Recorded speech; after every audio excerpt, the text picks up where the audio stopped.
अस्सलाम वालेकुम स्टूडेंट्स। आज का टॉपिक हमारा ओरिएंटेशन ऑफ मोनोसब्स्टिट्यूट एरोमेटिक कंपाउंड्स है और इसमें जो है वो सेकंड फैक्टर हमारे डिस्कस करेंगे जो कि है अरेनियम आयन स्टेबिलिटी। अरेनियम आयन किसको कहते हैं कि सपोज ये बेंजीन रिंग और इसके ऊपर पहले से एक सब्स्टिट्यूएंट मौजूद है, इलेक्ट्रोफाइल इसके ऊपर अटैक करता है। तो इलेक्ट्रोफाइल जब अटैक करता है, आप इसका मैकेनिज्म देख रहे हैं, वो मैंने पिछले लेक्चर्स में पढ़ाया है इलेक्ट्रोफिलिक सब्स्टिट्यूशन रिएक्शन का मैकेनिज्म। तो पहले स्टेप में जब इलेक्ट्रोफाइल अटैक करता है तो बेंजीन रिंग के ऊपर पॉजिटिव चार्ज आता है और ये इलेक्ट्रॉन्स हैं वो इलेक्ट्रोफाइल जो डबल बॉन्ड वाले ये इलेक्ट्रॉन्स हैं, पाई बॉन्ड वाले इलेक्ट्रॉन्स, ये यहाँ इलेक्ट्रोफाइल को शिफ्ट हो जाते हैं। तो फिर बेंजीन रिंग पर आ जाता है पॉजिटिव चार्ज। तो इसके नतीजे में जब बेंजीन रिंग पर पॉजिटिव चार्ज आ जाए तो इसको हम कहते हैं अरेनियम आयन। अब अरेनियम आयन तीन तरह के हो सकते हैं। अगर इलेक्ट्रोफाइल ऑर्थो पोजीशन पर आए ऑर्थो अटैक, या मेटा पोजीशन पर आए तो मेटा अटैक, पैरा पोजीशन पर आए तो पैरा अटैक। तीन तरह के अरेनियम आयन्स पॉसिबल हैं। तो इन तीनों में से याद रखें, इन तीनों अरेनियम आयन्स में से जौन सा अरेनियम आयन स्टेबल होगा वही आइसोमर ज्यादा बनेगा।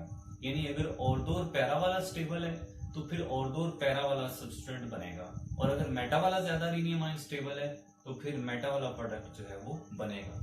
जौन सा अरेनियम आयन स्टेबल होगा वही प्रोडक्ट जो है वो ज्यादा तादाद में बनेगा। तो हम यहाँ चेक करते हैं कि कैसे कोई अरेनियम आयन ज्यादा स्टेबल होता है। तो इसके लिए आप इसके रेजोनेंस स्ट्रक्चर्स हमें देखने पड़ेंगे।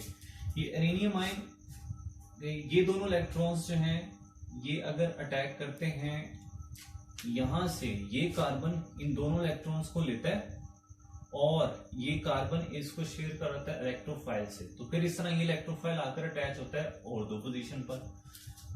तो ये दोनों इलेक्ट्रॉन्स, एक इलेक्ट्रॉन इस कार्बन का था, एक इलेक्ट्रॉन इस कार्बन का था। अब ये दोनों इलेक्ट्रॉन ऑर्थो वाले कार्बन ने लेके इलेक्ट्रोफाइल से शेयर कर दिए, तो इस वाले कार्बन पर पॉजिटिव चार्ज आएगा, इलेक्ट्रॉन की कमी हो जाएगी, इसलिए यहां पर आ गया पॉजिटिव चार्ज। अब इसके रेजोनेंस स्ट्रक्चर्स हैं। तो रेजोनेंस स्ट्रक्चर्स कैसे ड्रॉ हो सकते हैं? ये आप इलेक्ट्रॉन्स यहां शिफ्ट करें, यानी ये पैरा वाला इन दोनों इलेक्ट्रॉन्स को लेके जो पाई बॉन्ड वाले इलेक्ट्रॉन्स हैं इनको इस तरह शेयर कर देता है, तो यहां बॉन्ड बन जाता है।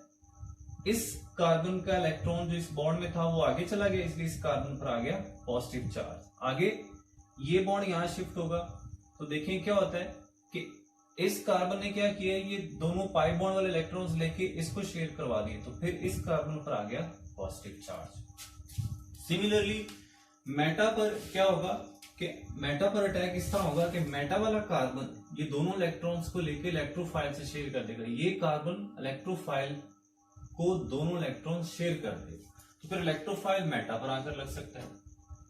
इस केस में ऑर्थो पे पॉजिटिव चार्ज आएगा। वो क्यों?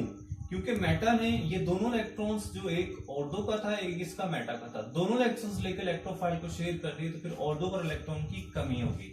तो इस तरह इसके भी रेजोनेंस स्ट्रक्चर्स ड्रॉ हो सकते हैं। ये इधर होगा तो इधर पॉजिटिव चार्ज, फिर ये इधर होगा तो यहां पॉजिटिव चार्ज।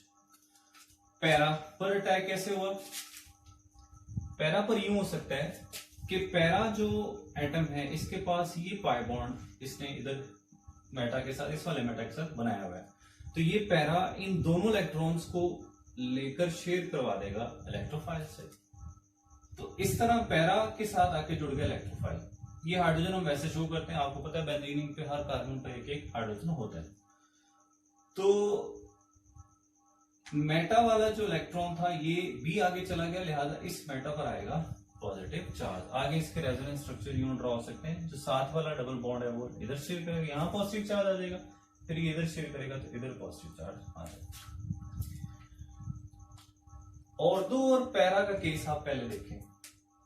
ऑर्थो और पैरा के केस में एक रेजोनेंस स्ट्रक्चर ऐसा जरूर है जिसमें पॉजिटिव चार्ज उस कार्बन पर मौजूद है जिस कार्बन के साथ सब्स्टिट्यूएंट लगा हुआ है। देखें ऑर्थो पे ये है और मेटा पर ये कार्बन है।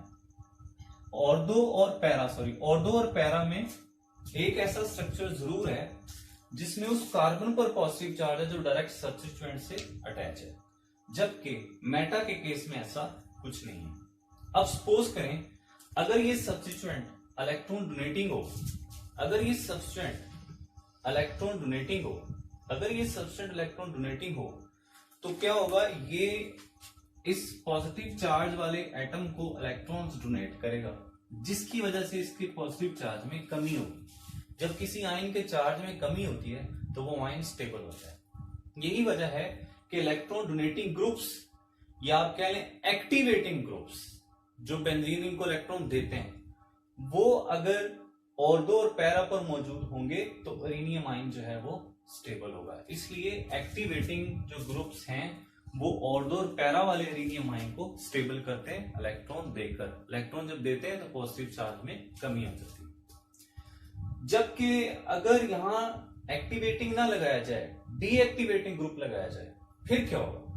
अगर हम यहां डीएक्टिवेटिंग ग्रुप लगाते हैं तो फिर यहां पर ऑलरेडी पॉजिटिव चार्ज है, यहां पर ऑलरेडी पॉजिटिव चार्ज है, तो ये मजीद इलेक्ट्रॉन खींचेगा तो मजीद पॉजिटिव चार्ज आएगा, तो ज्यादा चार्ज आने से वो चीज कम स्टेबल हो जाती है।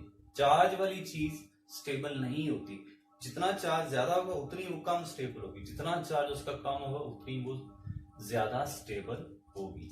तो इसलिए जो डीएक्टिवेटिंग ग्रुप्स हैं जिन्होंने इलेक्ट्रॉन खींचने, वो इरेनियम आयंस को ऑर्थो और पैरा के केस में स्टेबल नहीं करते बल्कि डीस्टेबल करते हैं। इसलिए डीएक्टिवेटिंग ग्रुप्स के इरेनियम आयन स्टेबल नहीं होते, ऑर्थो और पैरा वाले। फिर कौन से उनके स्टेबल होंगे? मेटा वाले। लिहाजा ये बात यहां क्लियर हो गई कि ऑर्थो और पैरा डायरेक्टिंग ग्रुप्स वो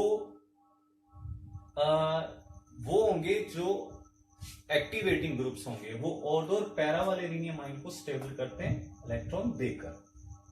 जबकि जो डीएक्टिवेटिंग है वो ऑर्थो और पैरा को स्टेबल नहीं करते बल्कि डीस्टेबल करते हैं।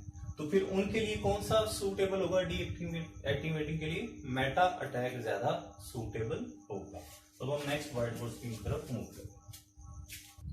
जी स्टूडेंट्स, आपके सामने मैंने दो एग्जांपल्स यहाँ रखी हैं। जब OH ग्रुप हो S की जगह, सब्सटेंट की जगह, और जब नाइट्रो ग्रुप हो, इस चीजों को हम डिस्कस करते हैं।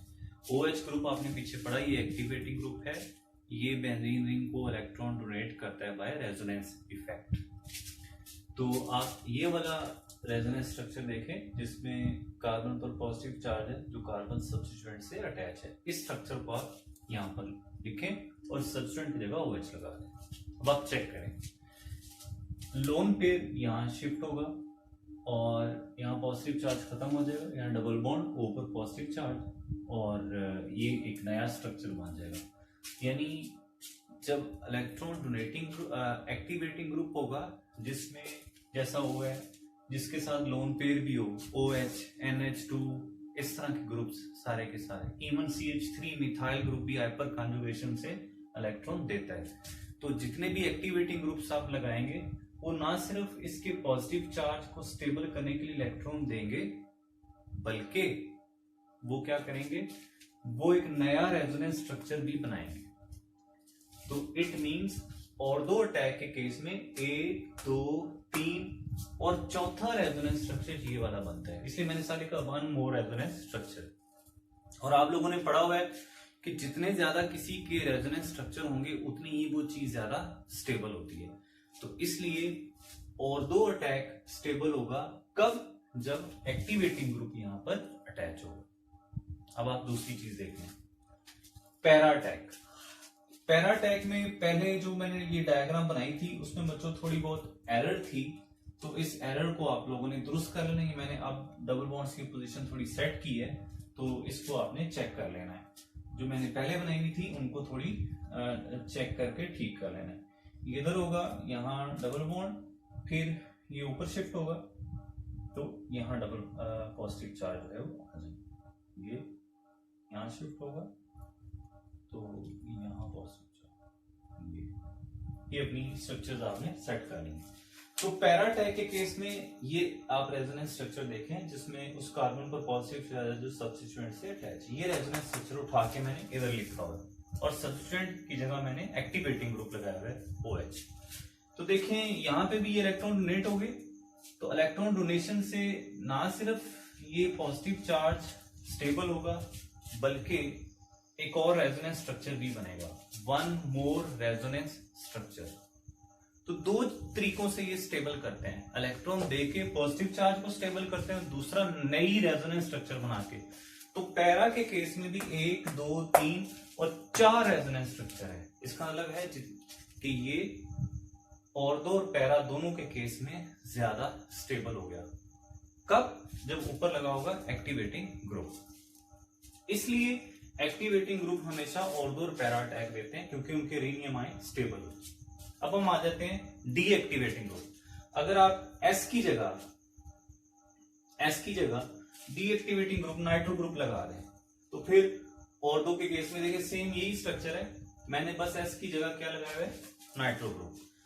अब आप देखें डीएक्टिवेटिंग ग्रुप उल्टा इलेक्ट्रॉन विड्रॉ करता है, तो पहले ही उस बेंजीन पे पॉजिटिव चार्ज है, रीनियम आयन पे ऊपर से मजीद इलेक्ट्रॉन विड्रॉ होंगे तो और पॉजिटिव चार्ज आएगा, तो ये लेस स्टेबल होगा। दूसरी कंडीशन इसकी क्या है, आपने रेजोनेंस स्ट्रक्चर्स में पढ़ा हुआ है कि जब लाइक चार्जेस साथ साथ वाले एटम्स पर होंगे तो वो रेजोनेंस स्ट्रक्चर जो है वो कम स्टेबल होती है। इसलिए जब नाइट्रो ग्रुप जो है वो ऑर्थो अटैक और पैरा अटैक के केस में भी सेम है। पैरा अटैक में ये वाला स्ट्रक्चर आप चेक करें, इसमें मैंने नाइट्रो लगाया, दोनों के केस में सेम है। तो डीएक्टिवेटिंग जो ग्रुप है उनका ये वाला स्ट्रक्चर और ये वाला स्ट्रक्चर ये लेस स्टेबल हो जाते हैं, क्योंकि पॉजिटिव चार्ज साथ साथ आते हैं और इनके केस में कोई नई रेजोनेंस स्ट्रक्चर कोई नहीं बनती। ठीक है, तो ये उल्टा क्या करते हैं, ऑर्थो और पैरा के जो पहले से मौजूद रेजोनेंस स्ट्रक्चर है उनको लेस स्टेबल कर देते हैं। तो लेस स्टेबल करने से ये रीनियम आयन मेटा के केस में, यानी ये रीनियम आयन जो ऑर्थो और पैरा वाले हैं ये डीएक्टिवेटिंग ग्रुप के केस में स्टेबल नहीं होंगे। लिहाजा डीएक्टिवेटिंग के केस में कौन सा रीनियम आयन स्टेबल होगा, मेटा वाला। तो इसी तरह जो हेलोजेंस की भी बात हम एक्सप्लेन कर सकते हैं, हेलोजेंस भी रेजोनेंस इफेक्ट शो करते हैं और वो भी जो है वो जो ऑर्थो और पैरा वाले रीनियम आयन है उनको ज्यादा स्टेबल करते हैं मेटा की निस्बत, इसलिए वो ऑर्थो और पैरा डायरेक्टिंग ग्रुप्स होते हैं। Thank you for watching, Allah Hafiz.